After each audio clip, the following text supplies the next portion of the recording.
Padre Abério, apresente agora o irmão Sidney.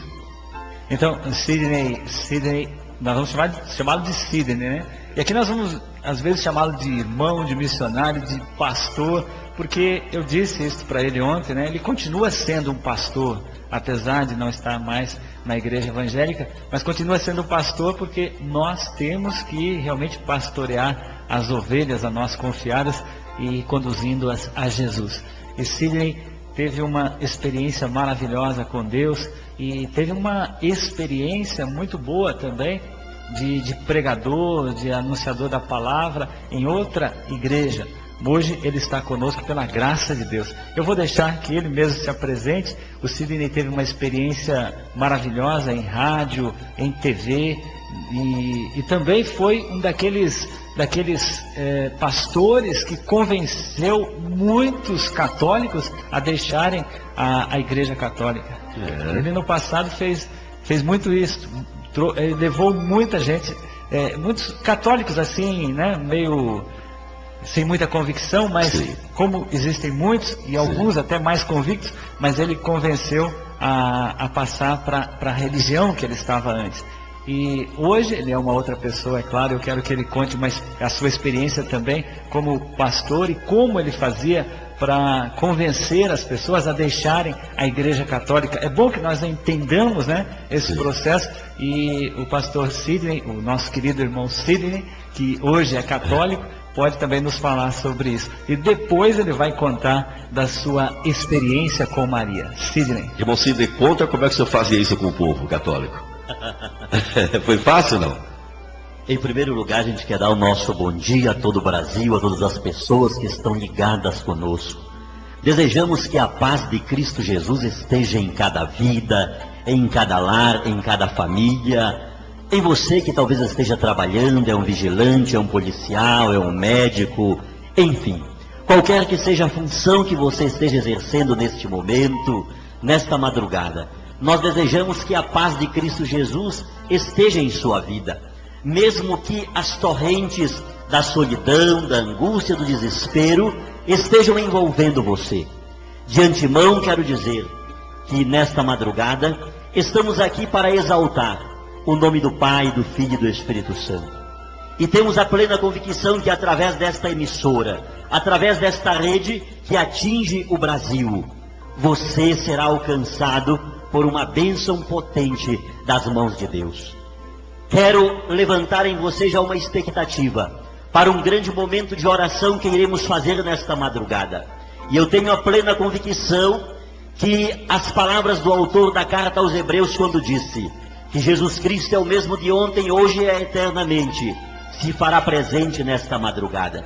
Jesus é o mesmo, e nesta madrugada eu tenho a plena convicção que a força do Altíssimo estará entrando no seu lar, estará entrando em sua vida, e Deus tem uma solução para você.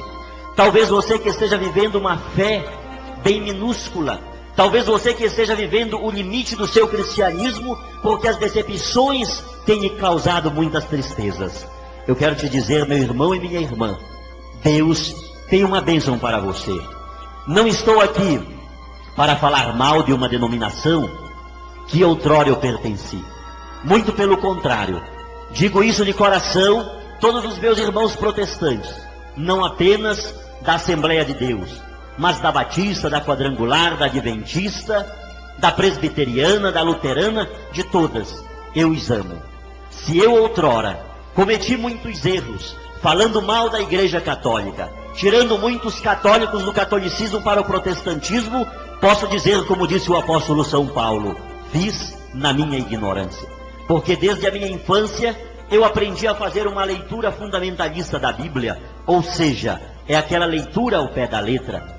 E nesse ensinamento eu fui crescendo, eu fui aprendendo aquela leitura, e na proporção que os dias iam passando, na proporção que eu ia fazendo aquela leitura ao pé da letra, eu ia também absorvendo uma aversão, eu ia absorvendo um deixa para lá, um desprezo pelo catolicismo.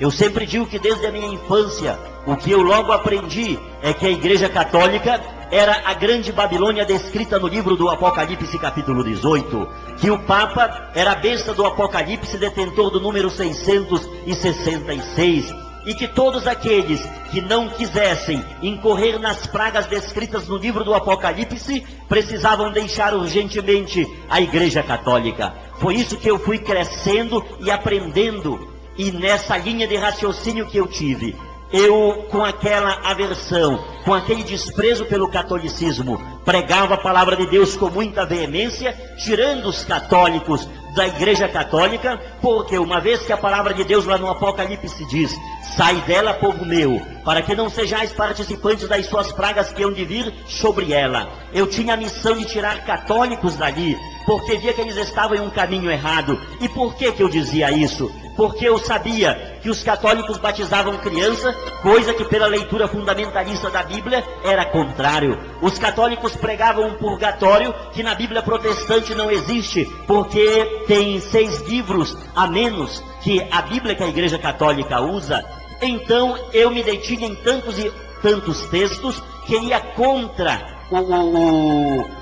as raízes protestantes. Então, diante disso, eu precisava pregar um evangelho de libertação, eu precisava pregar um evangelho que mudasse a vida das pessoas, porque na minha concepção de cristão protestante, a minha concepção clara era do fariseu, ou seja, a pessoa separada. Não podia me misturar com a bebida, com o cigarro, com a prostituição, com essas coisas que o mundo oferece, e era coisa que eu via nas pessoas de católicos. Eu era muito ligado ao lado humano da Igreja Católica. Eu olhava para os defeitos. Por muitas e muitas vezes eu via padres fumando, padres bebendo. Eu olhava para esses noticiários que de vez em quando surgia, e eu ficava dizendo: como que eles podem ser filhos de Deus, servo de Deus, se vive uma vida totalmente desregrada? Hoje eu entendo que a igreja, ela é divina e é humana. Não queremos com o lado divino justificar as sequelas, as situações difíceis que os homens da igreja cometem. Porém, a santidade da igreja não está em função da vida moral de nenhum dos seus filhos, mas está em Jesus Cristo. Ele nunca falhou, ele nunca errou. Então, depois da minha experiência que eu tive com Jesus, através de Maria, eu então vim conhecer este lado da igreja, que apesar de todas as falhas de muitos dos seus filhos, a igreja, ela continua santa, pura, imaculada. É a igreja que apresenta o Jesus Cristo para todo mundo. E o que seria da humanidade se não fosse Jesus Cristo? E se nós temos Jesus, é por causa da missão da igreja, que no decorrer de 20 séculos, ela enfrentou muitas crises, ela enfrentou muitas provações, ela enfrentou muitas dificuldades. Porém, a igreja, depois de 2000 anos, apesar de todas as crises históricas que passou, crises que qualquer aluno do 2º grau conhece, mas ela continua de pé, ela continua abrindo fronteiras, ela continua levando a salvação para muitas pessoas, e isso dá-nos a certeza que se a igreja faz isso, é porque existe uma força sobrenatural que está na essência da igreja, e essa força está justamente nas palavras que o Senhor Jesus disse a Pedro: tu és Pedro, e sobre esta pedra eu edificarei a minha igreja, e nem as portas do inferno prevalecerão contra ela. Essa é a razão porque a igreja continua de pé, apesar de todas as falhas dos seus filhos, porque o Espírito Santo está com esta igreja, e esta igreja não foi fundada por um homem qualquer, mas foi fundada por Jesus Cristo.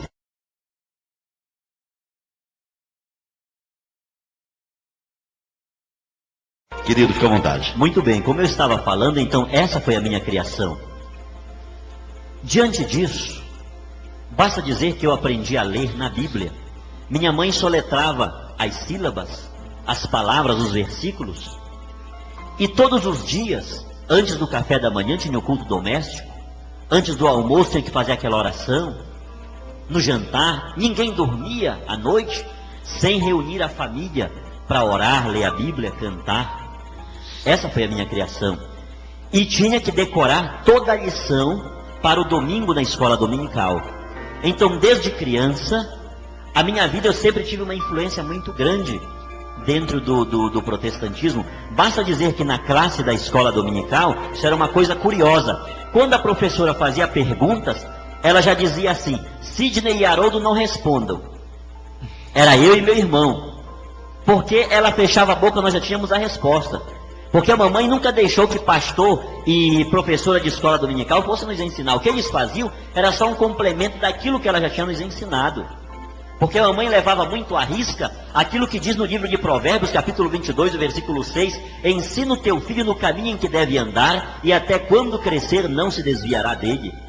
Então a nossa formação era muito rígida, e minha mãe, como era a presidente do círculo de oração, regente de coral, professora da escola dominical, ela exigia muito de nós. Então desde criança eu comecei a pregar em muitos lugares, na igreja, em cultos de rua. Então isso desde a minha meninice, eu aprendi, eu absorvi.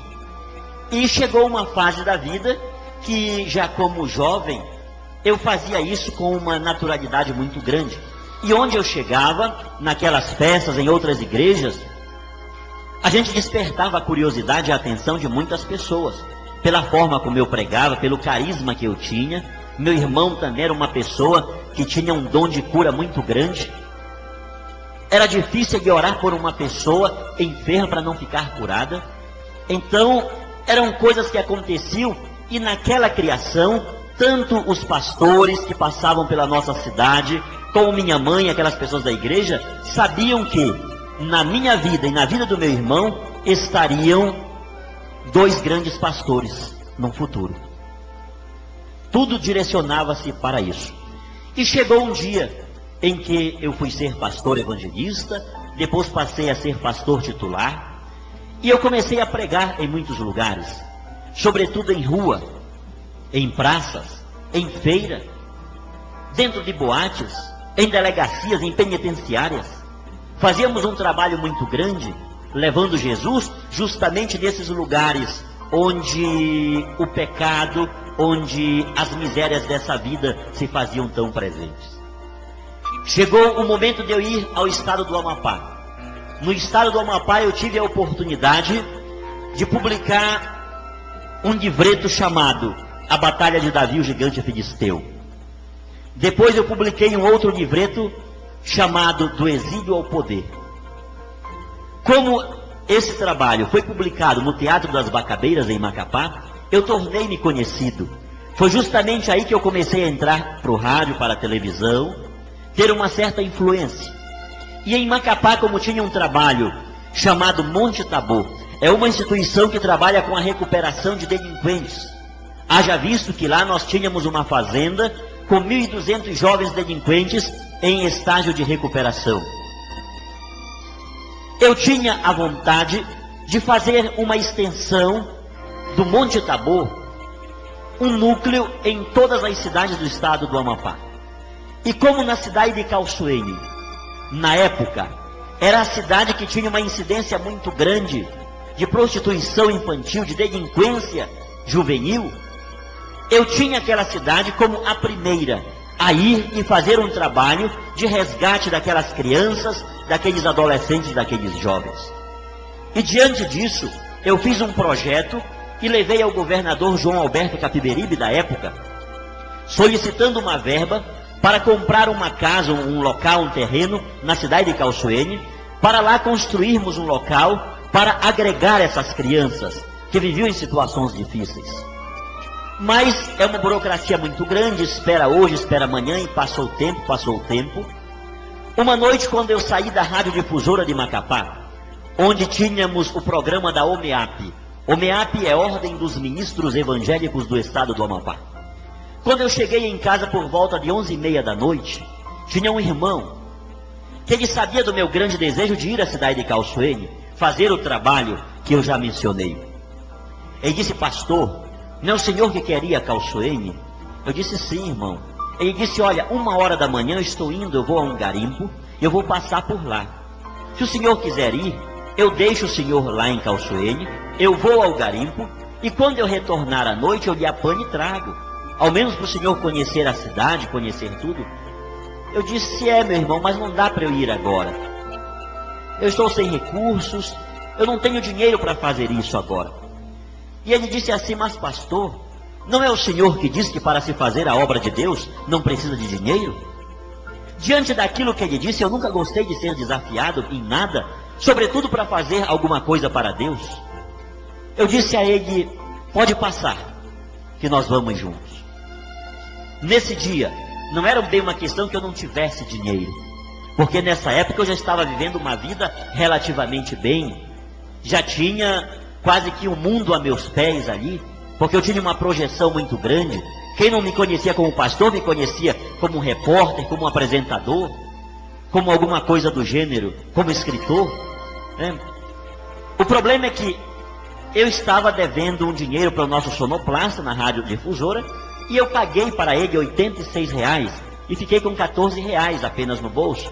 E como que eu tinha que fazer uma coisa muito grande em Calçoene, era brincadeira fazer uma viagem com R$14. Mas diante do que ele falou, e eu sempre crio no poder de Deus, naquilo que Deus pode fazer por nós, no momento em que estamos em missão, até os R$14 que eu tinha, eu deixei com minha esposa. Ele chegou 1h da manhã e nós fomos embora. Chegamos na cidade de Calçoene às 9h30 da manhã. Ele deixou-me em frente à cachoeira e disse, pastor, às 9 horas eu estarei chegando por aqui. O senhor conhece a cidade, tudo, e nós retornaremos. Eu disse, tudo bem. Mas quando chegamos na cidade de Calçoene, eu já estava com uma ideia formada. Eu disse, eu vou à casa do pastor, vou dizer para ele o que eu vim fazer, e eu tenho cama, mesa e banho até o horário de eu voltar. Conheço a cidade. Esse foi o meu pensamento, esse foi o meu plano. Não sabia eu que o plano de Deus era outro na minha vida. E isso eu vim ter certeza quando eu cheguei, depois de informar-me onde era o templo da Assembleia de Deus e a casa pastoral. Ao chegar lá e saber que o pastor tinha viajado com a esposa e com a filha para uma outra cidade, e eu sem conhecer ninguém, eu fiquei ali apavorado, eu fiquei decepcionado. Eu disse, e agora? Que eu estou sem R$1 no bolso, não conheço ninguém, não tenho amigos aqui. Mesmo assim, eu dei uma volta na cidade de Calçoene, conversei com vários meninos, com algumas meninas, disse quem eu era, o que pretendia fazer, e eles disseram para mim, venha para cá e nos tire dessa situação, nós queremos a sua ajuda. Por volta de 11h30 da manhã, eu já não estava aguentando de fome, cansado, com sono, e eu comecei a sair da cidade de Calçoene, cerca de uns 200 metros. E nessa distância, eu saindo da cidade, entro para o lado esquerdo, onde tem uma árvore bem próximo à estrada. E eu parei embaixo daquela árvore, e como estava bem areioso embaixo da árvore, veio-me a ideia de deitar e dar um sono. Eu disse, o carro só vem às 9 da noite, eu vou dormir um pouco aqui. E comecei a limpar o local com o meu pé direito, e escorei-me com a mão direita naquela árvore. E naquele momento de cabeça baixa, eu comecei a fazer um questionamento. Eu disse assim, meu Deus, por que que os teus filhos têm que sofrer tanto? A minha vida desde a minha infância foi nos teus caminhos, foi te servindo, foi te glorificando. A minha mãe desde criança me entregou, me consagrou a ti para a tua obra. E eu vim aqui para fazer um trabalho justamente com crianças. Crianças essas, das quais depende o nosso amanhã. São as nossas futuras autoridades. São os nossos futuros profissionais. Serão os nossos futuros líderes eclesiásticos, jurídicos, executivos. E eu estou aqui nessa situação, com fome, com sono, sem dinheiro. Por quê que os teus filhos têm que sofrer tanto para fazer a tua obra? Eu estava de cabeça baixa, passando os pés no chão, com a mão escorada. Foi exatamente nesse momento que era meio-dia. Eu levanto a cabeça. O sol estava escaldante. E quando eu levanto a cabeça a uma distância de uns 3 metros, estava uma mulher. Uma mulher alta, morena, dos cabelos longos, com uma roupa branca, que até hoje eu não sei dizer se era uma blusa e uma saia ou se era um vestido. De onde ela estava, ela disse assim para mim, você está com fome? Eu disse, sim, estou. E ela afirmou, você vai viajar. Ela aproximou-se de mim, colocou algo em minha mão direita e passou pelo meu lado esquerdo sem falar mais uma só palavra. Quando eu abri a mão, era simplesmente uma nota novinha de R$50. Ao ver aquilo eu caí de joelhos já chorando. O protestante pentecostal, sobretudo, dá muito glória a Deus e aleluia. Eu caí no chão dando glória a Deus e aleluia. Se você acha, J. Lima, que eu falo um pouco estridente, imagine os aleluias e os glória a Deus que eu dei lá nessa hora. O senhor fala gostoso, como diz o padre Abério Cristi, e o senhor fala com um dom maravilhoso, né? Um dom assim, um dom de persuasão. O senhor fala e passa credibilidade. E o senhor falando, ninguém dorme. Se o senhor estivesse trabalhando no meu lugar, aqui nessa rádio, nesse horário, com certeza que a audiência seria o dobro. Ninguém dormiria. O senhor transmite vida. Amém. Glória a Deus. Aleluia. Isso é Deus, né? A gente tem que agradecer aquilo que Deus dá pra gente, assim como Deus concedeu a você essa capacidade também muito grande, né? Que o Brasil todo sabe disso, não é à toa que você recebe tantas ligações, está até congestionada as linhas aí, não é para falar comigo não, é para ouvir a sua aveludada voz. Pois é, então diante disso, eu caí de joelhos chorando, dando glória a Deus, aleluia, falando em línguas estranhas. E naquele momento na minha cabeça passou muito rápido. Foi um anjo, foi um anjo, foi um anjo. Eu lembrei logo de várias referências, de vários episódios bíblicos, onde a presença de anjos foram autênticas. E nessa hora eu olho ainda de joelhos, na direção para a qual a mulher tinha ido. Porém não tinha mais mulher alguma. Eu não vi como essa mulher apareceu e nem como desapareceu. Aí foi que eu tive a certeza que era algo sobrenatural. Porém era um anjo, nesses caracteres como eu falei. Era uma mulher. Enquanto eu ainda estava de joelhos embaixo da árvore chorando, foi um momento muito forte na minha vida. Vai saindo um carro da cidade de Calçoene que ia a Macapá. Era uma D20 de um senhor que nós nos conhecíamos. Era o seu Jacó. Quando ele avistou-me embaixo da árvore, ele parou o carro bruscamente e disse: Pastor Sidney. Eu disse: oi. Ele disse: o que aconteceu, pastor? Eu disse: nada. Ele disse: como que não aconteceu nada? O senhor está chorando?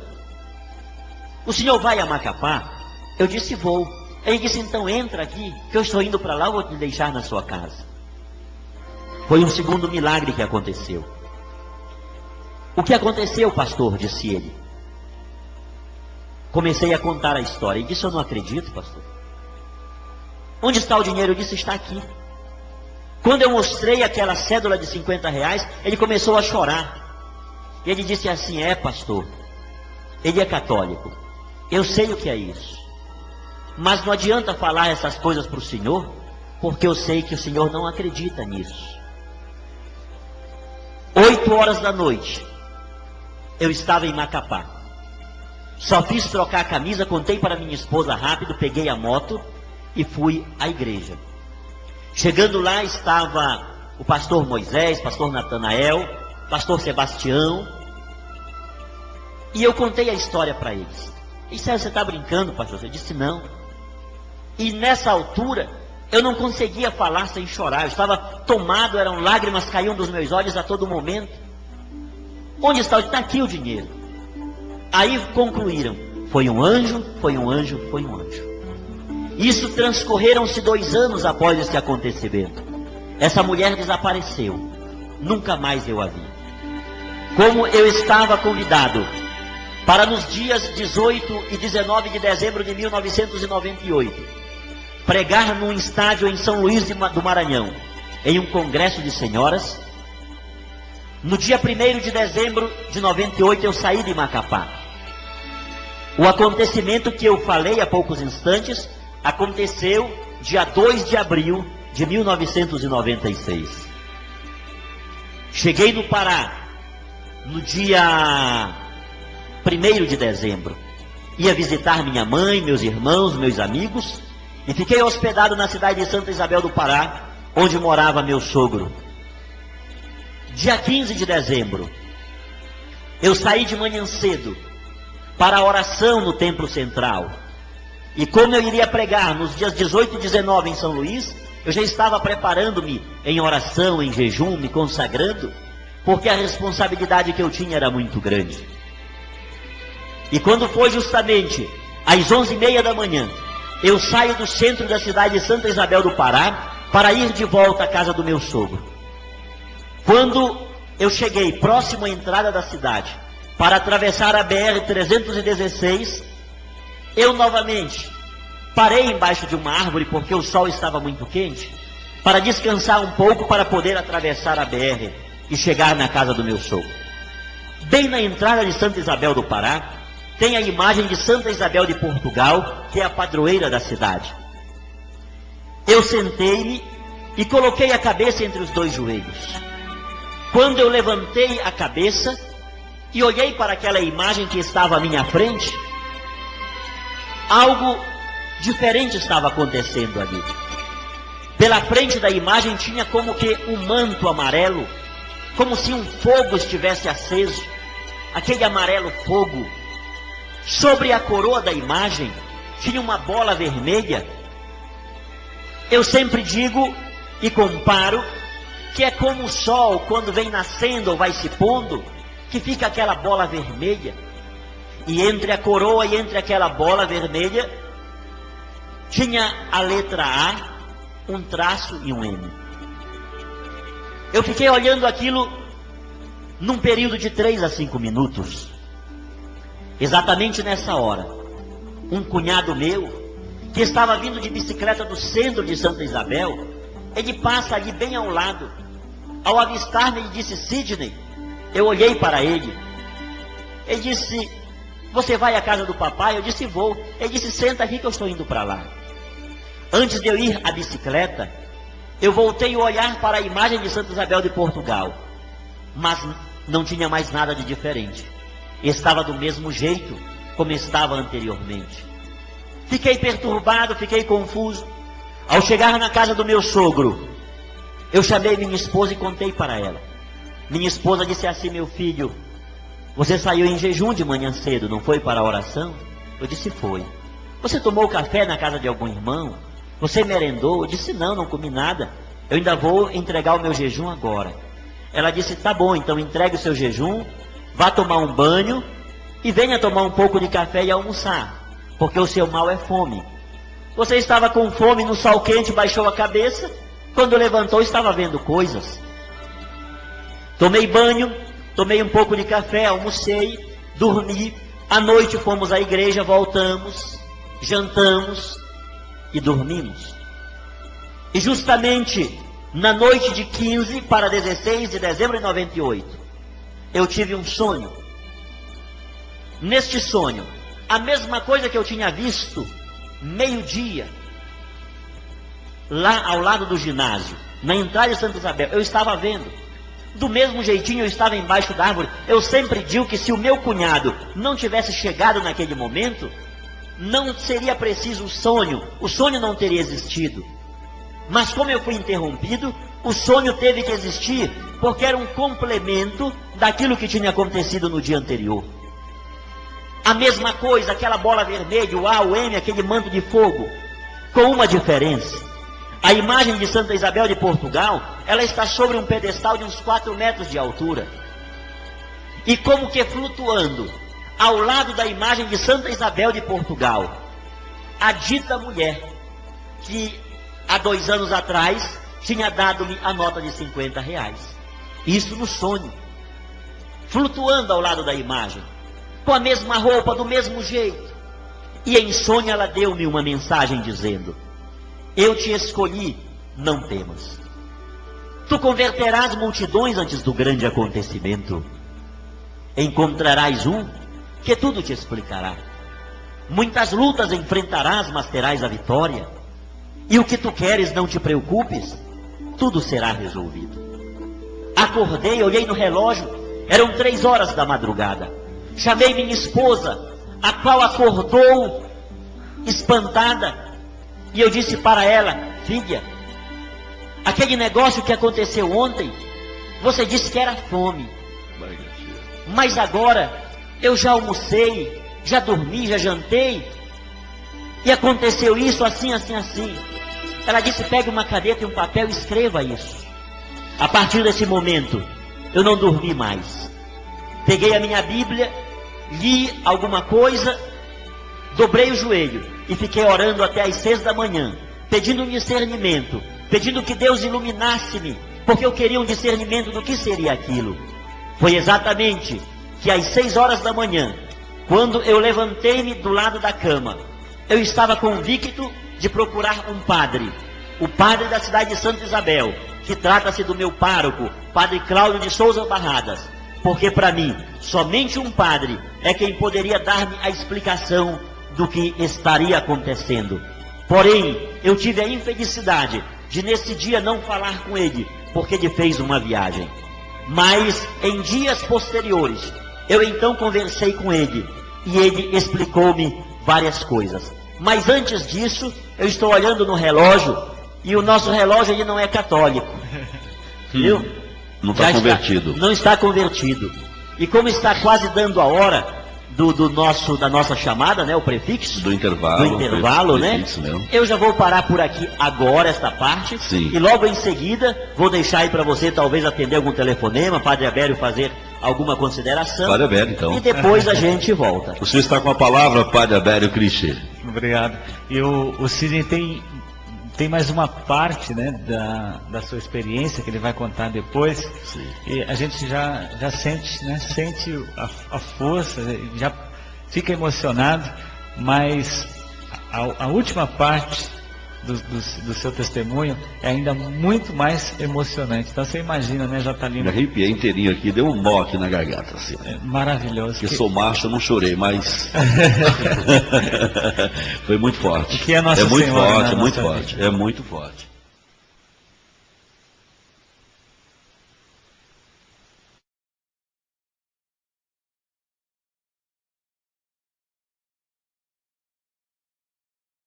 Irmão Sidney. Depois das 6 horas da manhã, quando eu resolvi ir falar com o padre, que não consegui falar com ele, porém eu deixei um recado com a secretária da paróquia. Ela perguntou meu nome, quem eu era, e eu disse que era um pastor, que estava de passagem ali, de viagem a São Luís do Maranhão. E ela anotou tudo. Isso era dia 16 de dezembro de 98. Dia 17, às 10 horas da manhã, 2 pastores chegaram na residência do meu sogro para conduzirem-me até São Luís do Maranhão. Às 4 horas da tarde, nós estávamos na cidade de Paruá, já no estado do Maranhão. E combinamos, éramos 3 pastores, de visitar o pastor daquela cidade. Vamos tomar um café para a gente seguir viagem.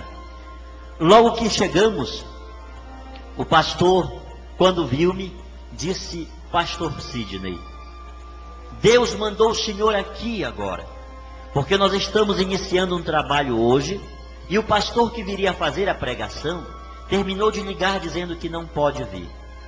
E foi Deus quem me mandou aqui. Eu disse: não, pastor, não tem como ficar. Nós estamos de viagem, precisamos chegar rápido a São Luís, porque amanhã e depois eu tenho pregação para fazer lá. Ele disse: não, senhor.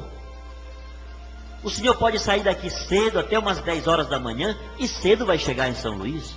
Não é preciso. O senhor vai pregar aqui. Combinamos e ficamos na cidade do Paruá. Nessa noite fiz a pregação, e foi a última vez que eu tirei católicos do catolicismo para o protestantismo. No apelo que é feito para se aceitar Jesus, nessa noite veio 37 pessoas. Na manhã, já do dia 18, às 7 horas da manhã, nós estávamos em torno da mesa para tomar café, quando alguém bateu na porta. O pastor foi atender. Era um rapaz com o seguinte recado: pastor, é para o senhor ir agora ali na casa do titio, que teve um problema sério lá. O pastor disse assim: eu não posso ir. Não posso porque eu tenho visitas e eu não irei deixá-lo. Mas ele falou assim, parece com uma frieza tão grande. E quando ele falou aquilo, parece que algo queimou dentro de mim. E eu lembrei-me do que Jesus disse, que o bom pastor, ele dá a vida pelas ovelhas. O bom pastor, ele deixa 99 ovelhas no aprisco e vai atrás de uma que está dispersa, desgarrada, ferida, doente. Ele coloca em seus ombros. e traz alegre para o redil, para alegrar-se com as demais. Diante daquilo eu disse assim: pastor, se o senhor permitir, eu irei com o rapaz. Ele disse: é o senhor que sabe, contanto que o senhor esteja aqui antes de 10 horas para a viagem. Eu disse: tudo bem. Peguei a Bíblia, a minha Bíblia, e acompanhei aquele rapaz. Quando chegamos em frente à casa de seu tio, ele bateu na porta, o senhor veio, ele disse: olha, tio, o pastor que veio foi esse, o outro não pôde vir. Eu entrei na casa e o rapaz foi para a casa dele, umas 4 ou 5 casas após aquela. Ele pegou um tamborete, como é dito lá naquela região do Pará, Maranhão, é um banquinho, colocou no meio da sala e disse: aguarde um pouquinho. E ele foi lá dentro. Quando ele voltou, foi com a esposa. Sua esposa estava com o corpo cheio de hematomas. Inclusive o olho dela estava assim quase que para pular, para sair. Ele disse assim: pastor, eu mandei chamar o pastor aqui para fazer uma oração de separação. O que o senhor está vendo aí foi muita pancada que eu dei nela. Nós já havíamos discutido muito, mas nunca tinha ocorrido isso. Mas hoje, diante do que aconteceu, eu tenho a plena consciência que se nós continuarmos juntos, eu irei matá-la. E para que isso não aconteça, eu quero que o senhor dê aqui uma bênção de separação, que é para ela ir abençoada para um lado e eu vou abençoado para o outro.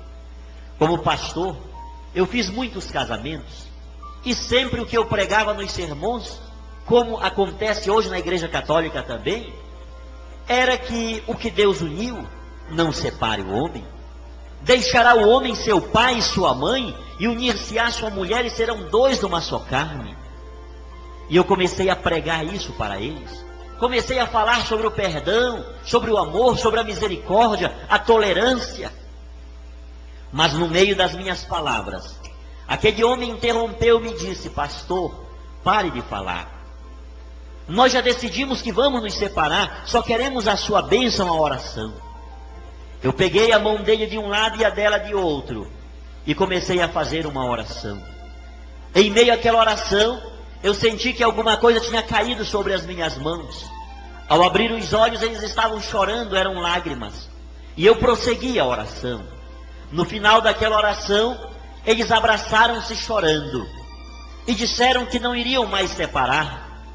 Que eu tinha sido um anjo de Deus, enviado àquela casa, para uni-los novamente. Aquele conflito, aquela briga, aquela situação horrível, tinha servido de alicerce para uma nova construção matrimonial. Aquele foi um momento muito forte, de grande emoção. As lágrimas caíram dos nossos olhos. Nós vimos ali a manifestação da presença de Deus. Porém, assim que terminou aquela oração, aquele homem começou a olhar atônito nos 4 cantos da sala. Ele olhou no corredor para os fundos de sua casa. Ele foi até a janela, olhou para o lado direito, para o lado esquerdo, olhou para a frente. E quando eu vi aquela ociosidade que ele estava, eu fiquei comigo dizendo: será que esse homem está vendo algum demônio, algum espírito mau, que quer destruir a vida dele, depois de tudo que já aconteceu aqui?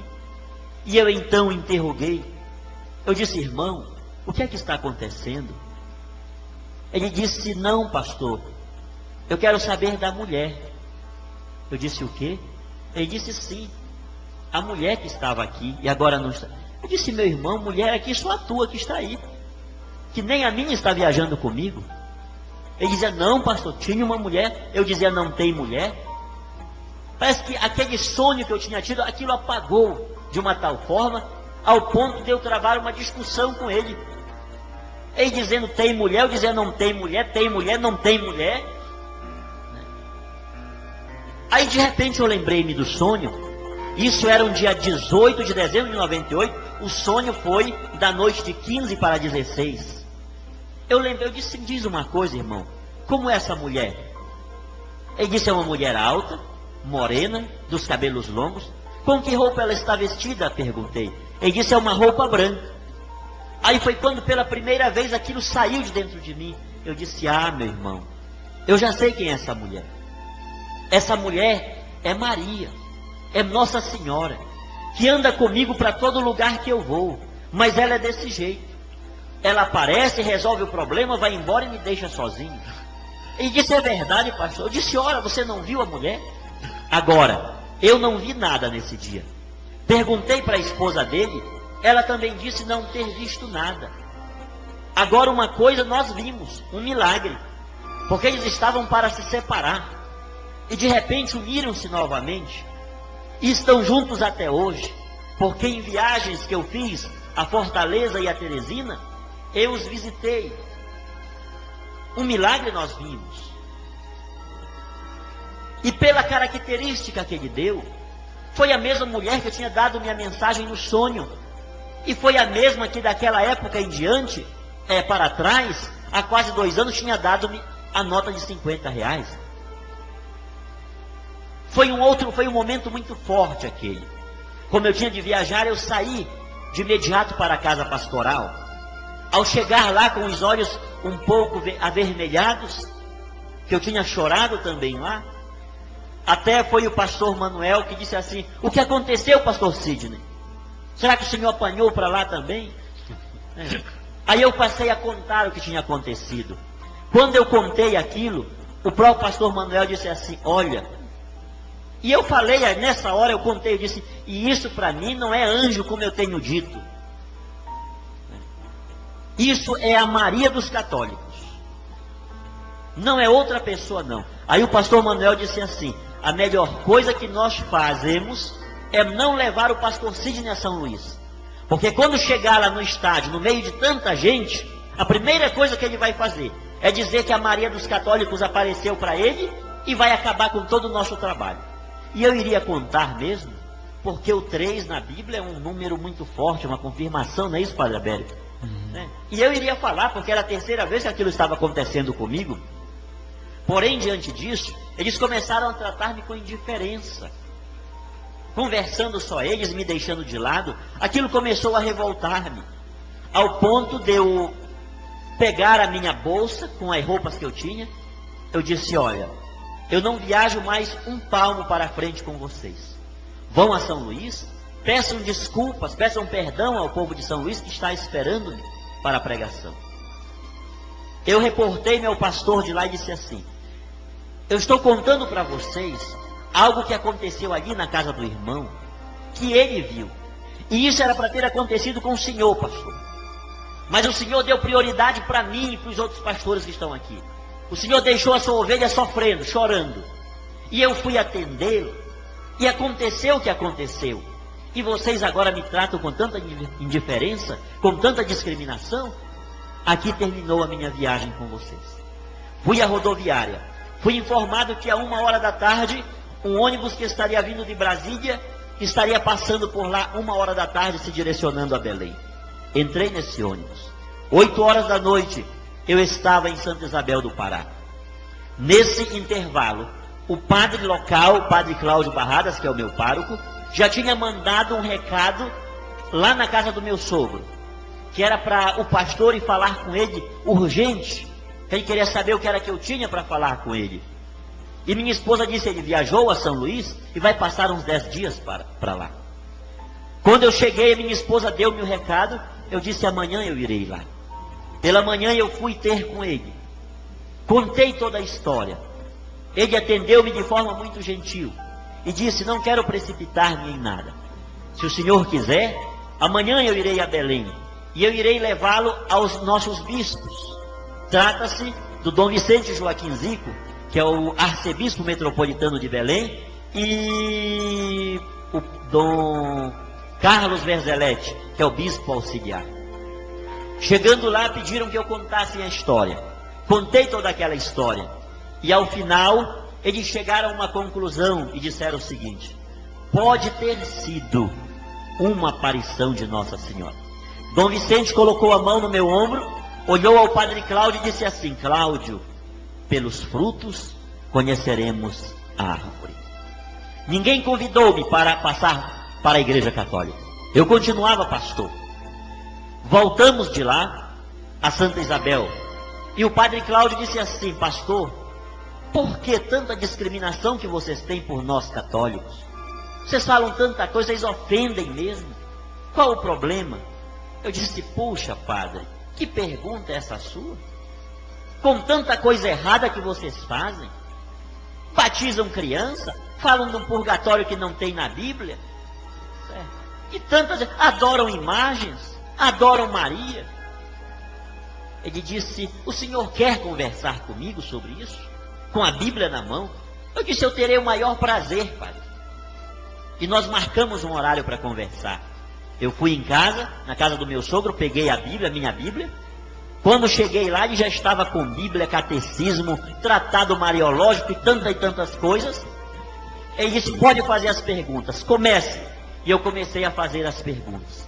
E ele foi só me tesourando, né? Cortando uma por uma. Começou a me dizer o que era Maria para a Igreja Católica, o que eram as imagens, o que era adoração, o que era veneração. Porque eu entendia que os católicos adoravam imagem. Eu não sabia distinguir o que era o culto de latria, que é o culto de adoração, que a Igreja Católica presta única e exclusivamente a Deus, e o que era veneração. Para mim era tudo a mesma coisa. Eu não suportava ver um católico ajoelhado diante de uma imagem. Aquilo para mim era um absurdo. Quantas e quantas vezes eu não entrei, o Círio de Belém do Pará, esse ano passado, reuniu 2 milhões de pessoas. E quando eu vi aquilo pela televisão, as pessoas de joelho, pagando promessa, aquilo para mim era um caos, era terrível. Quantas e quantas vezes eu não entrei no meio daquela multidão com literaturas para evangelizar as pessoas. Eu era muito audacioso. E o padre foi me explicando um monte de coisa. Nós veneramos Maria por causa disso, e foi me explicando tudo. Quando ele terminou de dar aquelas explicações, eu estava sem perguntas. E eu disse, puxa, padre, eu termino de saber que nem mesmo a Bíblia eu sabia ler. Porque eu entendia ao pé da letra, eu entendia totalmente o contrário. Para mim, todos os católicos estavam no inferno, e só quem era da minha igreja estava certo. Haja vista que quem sabe muito bem o radicalismo protestante, o povo, por exemplo, da igreja quadrangular, de igreja batista, não hoje, porque hoje a doutrina da Assembleia de Deus, ela está já muito suave. Mas antigamente existia uma rivalidade tão forte de assembleianos com pessoas de quadrangular, da igreja batista, simplesmente por questões de costumes. Porque o assembleiano não usava, a mulher da Assembleia de Deus não usava batom, não usava maquiagem, e os da quadrangular da batista usavam. Então eu tinha esse conceito de que quem estava certo e quem estava salvo eram as pessoas da minha igreja. Eu digo isso com muita propriedade, eu era aquele fariseu mesmo, e essa é uma das razões porque eu fiz essa música de número 14, perdão, só quem julga é Deus, porque eu condenava mesmo as pessoas. Quem fosse da minha igreja estava no céu, estava salvo, e quem fosse das outras, e sobretudo da igreja católica, estava, como diz lá aquela novela que passou, no mármore do inferno. Era assim que eu via a situação. Mas Deus, Ele vai se manifestando de forma tão grande, e na humildade daquele diálogo que eu tive com o padre, eu fui compreender o quanto eu estava errado, o quanto eu condenava, o quanto eu julgava, o quanto eu massacrava as pessoas. Quantas e quantas vezes eu entrei na casa de muitos católicos com a Bíblia na mão, e muitos católicos, porque na verdade não querem, eu posso até dizer assim, conhecer a grandeza da sua igreja, não tem argumento para conversar com ninguém. Eles não se dão conta do grande patrimônio que eles têm na mão. A Igreja Católica tem um arsenal cultural, teológico, filosófico, de todas as maneiras, que ensina o caminho a Jesus. Mas muitos católicos, por não terem esse conhecimento, muitas das vezes por pura negligência, essa é a grande verdade, não sabem conversar, não sabem explicar nada. E eu entrei na casa de muitos desses católicos. Eu cansei de ver católicos amontoar muitas imagens, colocar dentro de um saco, tacar fogo, quebrar no quintal, e quando abrir a boca era para dizer, eu quero aceitar Jesus, pastor Sidney. Eu cansei de fazer isso, mostrava dentro da Bíblia, dentro de textos escolhidos por mim, a dedo, que eles adoravam imagens e que aquilo era culto a demônios. Os católicos, para mim, eram um povo como aqueles povos do Velho Testamento que adoravam outros deuses. E justamente por aí, por esse meu pensamento que eu tinha, eu comecei a ver naquela conversa o quanto eu tinha massacrado o catolicismo, o quanto eu tinha acusado tantas pessoas, o quanto eu tinha mostrado um outro rumo às pessoas, para que as pessoas seguissem, porque as imagens nada mais são do que referenciais para nós cristãos. Lá na carta aos Hebreus, no capítulo 11, nós vemos lá, está lá, na galeria dos heróis da fé, homens que foram maltratados, foram cerrados ao meio, foram queimados, morreram ao fio da espada, homens dos quais o mundo não era digno, e eles morreram por amor a Cristo. E quando nós olhamos para a imagem desses homens, nós nos espelhamos no testemunho de fé que eles deram. Esse é o trabalho das imagens na igreja. Eles são indicadores, são sinalizações, são setas ao longo de uma estrada. Todas as vezes que nós percorremos uma estrada, nós vemos várias placas com sinalizações. A placa, ela não é o lugar para onde o condutor vai, mas ela está indicando o lugar para onde ele tem de ir. É o que as imagens fazem, é o que elas dizem para nós. Nós vencemos. Santo Agostinho, em certa ocasião, ele disse: se esses homens e essas mulheres, eles puderam ser santos, eu também poderei ser. Então foi o que esses homens e mulheres fizeram. E hoje a igreja venera, segue o testemunho de vida, o testemunho de fé, testemunho esse que foi selado com o próprio sangue, com a própria vida. Por causa de Cristo morreram, deram tudo de si. E é esse testemunho que a igreja prega, que a igreja venera, que a igreja não pode deixar de lado. Mas eu entendi ao contrário. A partir desse momento, eu viajo para Macapá com um tema. O meu tema de mensagem, eu disse: vou continuar sendo pastor, mas eu vou fazer de tema das minhas mensagens o sim de Maria. O cumpra-se em mim toda a vontade do Altíssimo. O eis aqui a escrava do Senhor. A minha alma engrandece ao Senhor e o meu espírito exulta no Deus meu Salvador. De horas em diante todas as gerações me chamarão de bem-aventurada. O fazei tudo quanto ele vos disser. E ao chegar no estado do Amapá, eu comecei em todos os lugares que eu ia pregar, era o sim de Maria. Não saía mais das minhas mensagens a figura de Maria. Eu estava convicto do que ela era e comecei não mais a fazer aqueles convites: venham aceitar Jesus, deixe a sua igreja. Aquilo para mim começou a deixar de existir. Eu comecei a ver os católicos de outra forma. E eu queria pegar livros e mais livros para ler sobre Maria, sobre o que era o catolicismo. É justamente que a partir daí, quando eu estava pregando essa mensagem, a convenção do ministério que eu pertencia, da igreja que eu pertencia, chamou-me para que eu fizesse uma retratação. Ou eu deixava de pregar aquela doutrina dos católicos, ou eu seria disciplinado, na igreja católica seria excomungado, afastado das funções pastorais. E naquela reunião, quando eu fui, a pauta da reunião era a minha pessoa, porque eu estava pregando doutrina da igreja católica. E naquele momento, quando deram-me a comissão de sindicância, deu-me a palavra, eu levantei e me disse: hoje estou sendo interrogado, porque eu estou pregando sobre o sim de Maria, mãe de Jesus. Nós só temos Jesus, nós só pregamos Jesus da nossa igreja, por causa de Maria, porque quando Deus precisou dela, para que a plenitude da revelação se concretizasse, como diz São Paulo, na plenitude dos tempos, Deus enviou o seu filho, nascido de uma mulher. Por causa disso eu estou sendo questionado a retratar-me. Porém eu quero fazer uma colocação. Por quê? Que nós pregamos sobre todos os homens e mulheres que a Bíblia fala. Pregamos sobre o Moisés, pregamos sobre o Noé, pregamos sobre o Adão, pregamos sobre o Davi, sobre o Salomão, sobre o Pedro, tudo isso. Eu disse, realmente, eles foram grandes homens de Deus, mas foram grandes pecadores. A Bíblia diz que Moisés, ele era o homem mais manso da terra. Mas eu descobri na Bíblia que esse homem mais manso da terra, ele matou um e enterrou na areia. Davi era considerado a menina dos olhos de Deus, mas sabe o que ele fez? Ele mandou matar Urias para ficar com a mulher dele, um pecado de adultério. Pedro foi um grande homem, mas ele negou a Cristo por 3 vezes. E eu fui fazendo essas colocações. O senhor vai falar de Maria agora, dentro de 1 minuto.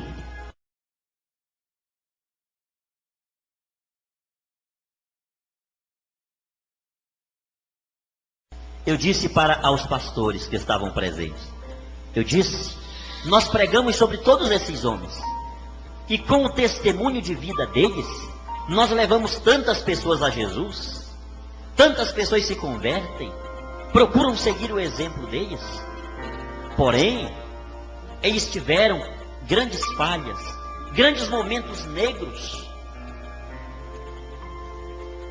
e eu quero dizer a vocês, que eu estou disposto a deixar de pregar sobre Maria, com uma condição apenas. Peguei a Bíblia, ergui diante de todos eles. Se algum dos pastores aqui presentes me provar dentro da Bíblia um só pecado que Maria cometeu, eu não deixo apenas de pregar sobre Maria, mas eu deixo também de pregar sobre qualquer outro assunto. Maravilhoso. Nesse momento fez-se um silêncio total. Ninguém falava. Foi quando o pastor Édio interrompeu aquele silêncio e disse: Pastor Sidney, o senhor é muito astuto. O senhor sabe que nós não temos como provar isso dentro da Bíblia, porque a Bíblia não conta. Mas o senhor sabe que isso é doutrina dos católicos. E o senhor não pode misturar uma coisa com a outra. Ou o senhor se retrata, ou o senhor será disciplinado hoje. Foi quando eu disse, se eu tenho que tomar uma decisão hoje, entre continuar a ser pastor e falar o sim de Maria, pois eu deixo de ser pastor hoje e vou continuar pregando o sim que Maria deu ao nosso Deus. Glórias a Deus, glórias a Deus, maravilha!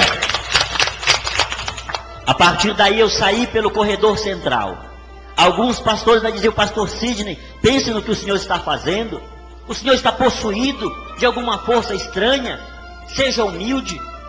Mas eu saí. A partir daí começaram as perseguições. Começaram as calúnias. Tantas e tantas coisas surgiram. Que eu estava saindo por isso, por aquilo e por aquilo outro. Ontem eu dizia e vou repetir. Não quero que os nossos irmãos, os meus irmãos evangélicos, que estão... E quero dizer que isso não é hipocrisia. Eu os amo de verdade. Eu tenho 3 tios pastores. Boa. 3 cunhados pastores. 2 primos pastores. O meu irmão é pastor na minha cidade. A minha mãe é a diretora do Instituto Teológico lá na minha cidade. Então eu tenho motivos de sobra para amá-los de verdade. Porque muitos, se realmente são ignorantes a este respeito, é porque não conhecem. Porque a partir do momento que conhecerem, vão agir de forma diferente. Eles podem até não sair do protestantismo para o catolicismo, mas eles vão ver Maria de forma diferente. Então, diante dessa situação, o que eu vou falar aqui é com muito amor. Se muitos deles fazem isso, é porque não têm esse conhecimento. Eles ainda continuam naquela leitura ao pé da letra. E a gente precisa até retomar um pouco a história de Lutero. Lutero fez a reforma protestante, mas praticamente morreu com um terço na mão. É tanto que no meu livro, que vai sair agora, dentro de poucos dias, eu trago um relato de Lutero, uma explicação que ele faz sobre o Magnífica. É algo tremendo, é algo surpreendente, como ele fala de Maria. Lutero nunca falou mal de Maria. Lutero, ele via Maria também como tipo de igreja, como espelho de igreja, como pessoa na qual devemos nos espelhar. E então, diante de tudo isso, eu começo a anunciar esse sim de Maria, sofrendo as piores calúnias possíveis. Eu fui muito detratado, eu fui muito humilhado. Eu não vou falar aqui coisas que aconteceram, porque eu não quero despertar um mínimo de atitude agressiva por ninguém. Até porque Maria, a função dela não é criar divisão, inimizades, mas sim de unir. Volto a dizer, não importa se muitas pessoas ignoram a pessoa de Maria, desdizem dela, o importante em toda essa história é que ela ama a todos, mesmo aqueles que têm maior e grande aversão por ela. Passei as piores coisas, os momentos negros, apanhei na rua, fui agredido. Um padre chegou comigo e disse: vai embora daqui que o senhor vai amanhecer morto. Por que isso? Tudo porque nesse momento eu começo a ser convidado por alguns padres para dar aquele testemunho, contar o que tinha acontecido comigo. E aí começa a perseguição, porque eu tinha saído de lá e estava na igreja católica. Se eu tivesse saído e ficado aí no mundo, como é dito, bebendo, me prostituindo, como tem muitos que saem e faz isso é tão sério, a gente precisa pegar isso aqui de cheio de frente, porque quando alguém sai, se ele não for para qualquer uma outra igreja evangélica, que geralmente não vai, porque não se adapta aos costumes daquela igreja, ele fica aí, a Deus dará. Se ele não vai para nenhuma outra, muito menos para a igreja católica, porque ela é tida como a pior de todas, a grande desgraça do mundo. Então, por eu ter saído de lá e começar a pregar na igreja católica, foi muitas as perseguições. Aí surge o momento que eu fui embora para o estado do Pará, sem ter agora onde morar. Perdi tudo aquilo que eu tinha, toda aquela projeção. Cheguei na casa de minha mãe, eu, minha esposa e 2 filhos. Mamãe atendeu-me na garagem de sua casa. Ela olhou para mim e disse: o que está acontecendo, pastor Sidney? Eu disse: não, mamãe, agora eu não sou mais pastor. Mamãe olhou para minha esposa e disse: Eunice, é verdade isso? Ela disse: é, minha sogra. Aconteceu um negócio aí com ele, e ele colocou na cabeça que agora ele vai ser católico, é católico.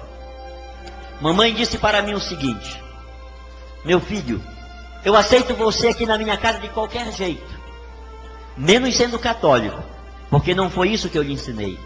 A porta da rua é a serventia da casa. De lá mesmo eu saí, sem até a bênção de minha mãe. Minha esposa disse assim: vamos a Santa Isabel do Pará. Vamos lá. Eu tinha um cunhado que era pastor e que estava morando lá. Eu disse: com certeza ela vai pedir um lugar para nós ficarmos lá alguns dias. E nós fomos. Ao chegar na cidade de Santa Isabel do Pará, 2 horas depois desse acontecimento com minha mãe, ela pediu que eu abençoasse Jonatas e Natanael, nossos filhos, mandou que eles entrassem. E na frente da casa do meu cunhado ela disse assim: meu filho, quando nós cometemos qualquer erro, todas as pessoas ficam contra nós, mas tem uma pessoa que nunca fica contra o filho, que é a mãe. A mãe sempre vai estar ao lado, mas você está tão amaldiçoado que nem a sua mãe ficou do seu lado, e eu também não vou ficar. Aqui terminou o nosso casamento, vai embora, viva a sua vida, que eu vou ver o que eu faço para criar os nossos filhos. Eu já saí de lá chorando, foi o meu fundo de poço, foi um momento muito triste, muito crucial na minha vida. Foi nessa hora que eu comecei a sentir o que era o amargor da vida, o que era estar sofrendo por ser católico, por ter deixado uma posição, por ter deixado tudo aquilo que eu tinha. Enquanto eu viajava de Santa Isabel do Pará a Belém, no santuário de Fátima, tinha uma senhora que estava rezando o terço, coisa que ela costumeiramente faz no santuário de Fátima.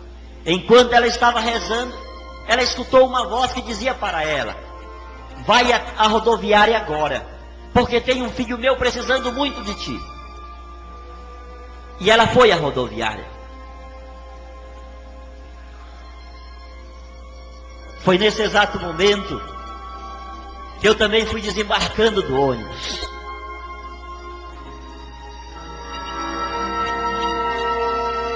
Eu fiquei de braços cruzados, eu estava com o rosto muito inchado de tanto chorar.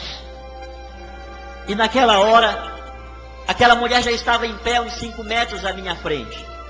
E ela olhava para mim, eu desviava o olhar dela. E ela aproximou-se de mim, tomou a iniciativa.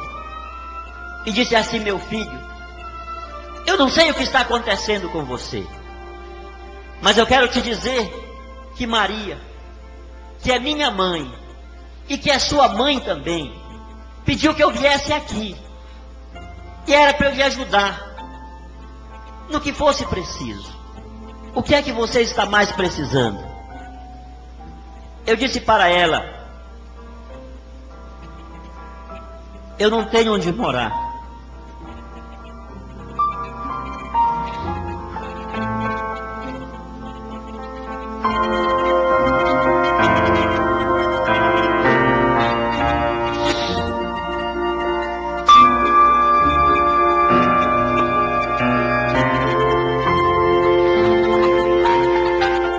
Eu terminei de ser expulso da minha casa por minha mãe. Minha esposa terminou de se separar de mim. E eu não tenho para onde ir.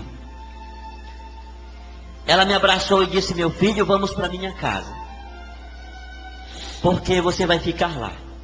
Não se preocupe que tudo será resolvido. E eu fui com aquela senhora e fiquei 4 dias na casa dela. Depois eu consegui um outro lugar para eu ficar.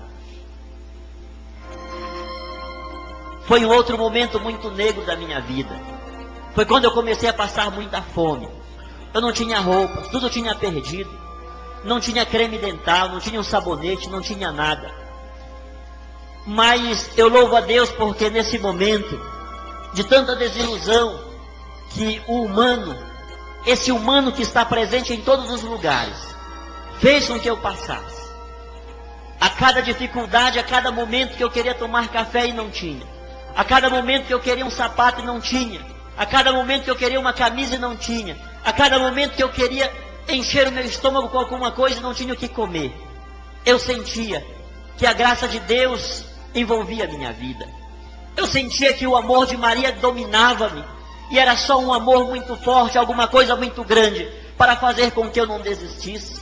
Até porque a minha própria família começou nesse momento a trazer várias propostas para mim, mandar pastores até a minha pessoa, para eu parar com aquela loucura, para eu voltar. Tinha rádio, tinha televisão, eu podia fazer alguma coisa, poderiam me dar uma igreja, eu poderia viajar para um outro estado e fazer um grande trabalho, eu tinha muito talento, mas eu não aceitei nada disso. E eu passei muito tempo rezando, orando, questionando, com muitas contradições, com muitas dúvidas.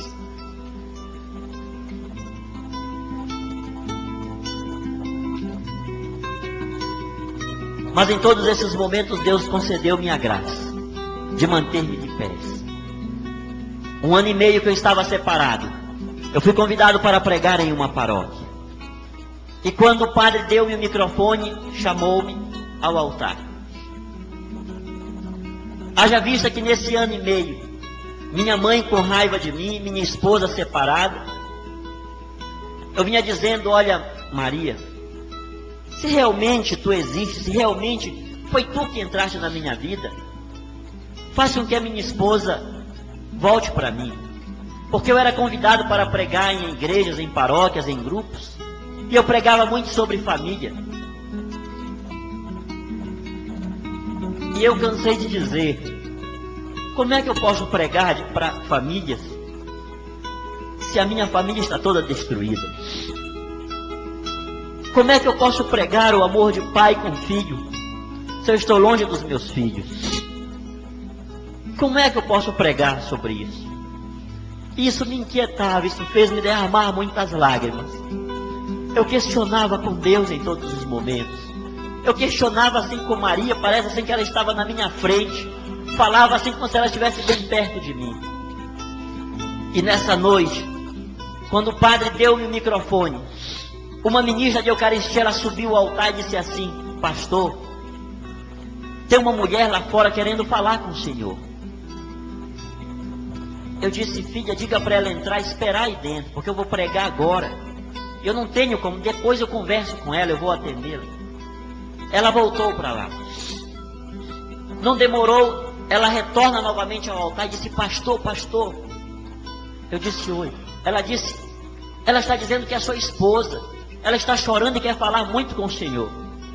Eu disse: como ela é? Ela disse: é uma morena alta. Eu disse: é a minha esposa. Morena, negona, alta é minha esposa. Minha esposa é uma morena, forte. Eu disse: gente, vamos cantar uma música. E eu comecei a música: Maria de Nazaré, Maria me cativou, fez mais forte a minha fé, e por filho me adotou. larguei o microfone lá e fui lá fora. Que eu cheguei lá, era realmente a negona, minha esposa, chorando desesperada. Eu disse: filho, o que foi que aconteceu? Tem algum problema lá? Ela disse: não, meu filho, eu vim aqui para te pedir perdão e dizer para você que eu quero ser católica também junto com você. Graças a Deus. A partir desse momento a gente se abraçou e nós entramos já abraçados dentro da igreja. Tinha para mais de 2.000 pessoas. E nessa noite que eu iria dar o meu testemunho lá, Deus deu-me uma unção para eu pregar sobre família. E aquele recinto foi tomado por uma ação do Espírito Santo muito forte. Eram muitos maridos pedindo perdão para a esposa, esposas para marido, filhos para pai. Deus tomou conta daquele lugar. A partir desse momento, eu começo a viver uma outra situação. Minha mãe pediu que eu fosse à vigia falar com ela. E eu fui um pouco retraído, sem saber o que ela queria falar comigo. Quando eu fui chegando na casa de mamãe, a garagem estava aberta. Quando eu fui entrando, ela vinha saindo. E esse foi um dos momentos muito fortes na minha vida. Porque justamente naquele mesmo lugar, onde mamãe disse que a porta da rua era a serventia da casa, quando ela avistou-me entrando, ela abriu os braços chorando e disse: meu filho, me perdoa, eu te amo, eu não quero que nenhuma indiferença religiosa exista entre nós, eu te amo, eu te amo, eu te amo. E se você quer ser católico, se você quer pregar na igreja católica, pode continuar pregando. E eu quero que você saiba que a sua mamãe vai estar sempre orando por você, para que Deus te use. Amém. Sempre, sempre. Graças a Deus. Isso foi forte.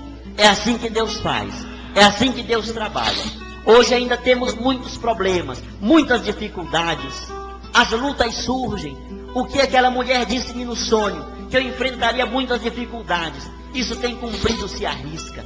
Sei que as que eu passei foram grandes. E sei que muitas, talvez ainda maiores, virão. Mas eu tenho a plena convicção que a mesma graça que Deus e Maria concedeu-me até hoje para vencer todas as dificuldades, essa mesma graça estará na minha vida envolvendo-me para que eu supere todas quantas possam surgir. Como disse o apóstolo São Paulo certa ocasião, eu estou indo para um outro lugar, eu não sei o que lá me espera, a não ser tribulações e tribulações, mas eu sei que Deus conceder-me a graça para vencer a todas elas. E eu sei que essa graça de Deus, que tem sustentado-me nos seus caminhos, enfrentando as dificuldades do dia a dia, as contradições, as rejeições, o ódio de uns, a indiferença de outros, até mesmo dentro da igreja católica. Mas eu sinto-me feliz, porque hoje eu tenho a plena convicção que eu faço parte da geração e da multidão, daqueles que Maria mesmo disse, me chamarão de bem-aventurada.